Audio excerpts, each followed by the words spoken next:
আপনাদেরকে এখন ঘুড়ি উড়ানো দেখাবো। দেখতেছেন ঘুড়িটা এখানে ফিট করা হচ্ছে।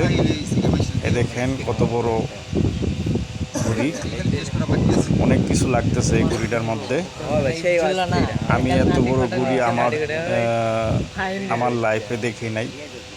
এই যে ভাই এখানে হলুদ গেঞ্জি পরা, উনি এটার উদ্যোক্তা। এই ঘুড়িটা অনেক বড়, আপনারা দেখতে পারতেছেন। আমি দূর থেকে দেখাইতেছি, এই দেখেন, কাছে নিলাম।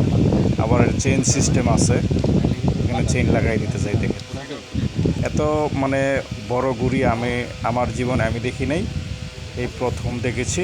এই জন্য চিন্তা করলাম যে ভাই ব্রাদাররা আছে, কলিজার ভাইয়েরা আছে, বোনেরা আছে, আমি এই জন্য ভিডিওটা করলাম।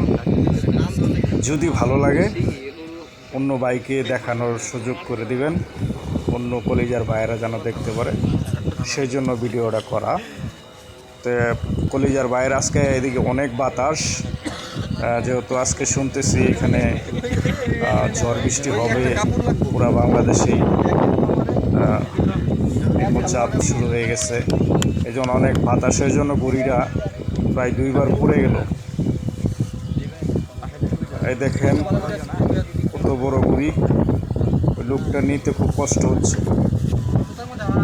বাতাসে ফেলে দিবে এরকম অবস্থা, দিনের অবস্থা খুব ভালো না, অনেক বাতাস। যখন ঘুড়িটা উঠবে দেখেন, এখন এই ঘুড়িটা উঠবে, অনেক বড় ঘুড়ি, অনেক বড়। ওই লোকটা ফেলে দেবে।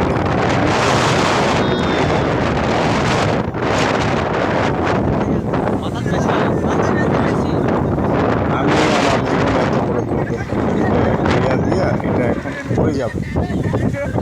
এই দেখেন পড়ে গেছে, পড়ে যেয়ে দেখাচ্ছি আপনাদের। অনেক বাতাস, তো বাতাস সামলাইতে পারতেছে না, এই জন্য একটু ছিঁড়ে গেছে। সাইড এই দেখেন একটু ছিঁড়ে গেছে, এই যে ছিঁড়ে গেছে। এখন আবার এটাকে একটু টিয়ার করে ঠিক করে আবার উঠিয়ে দেবে ঘুরি। এই যে জি ভাই, সে এটার উদ্যোক্তা, এটাই সে শখের বসতে কাজ করছে।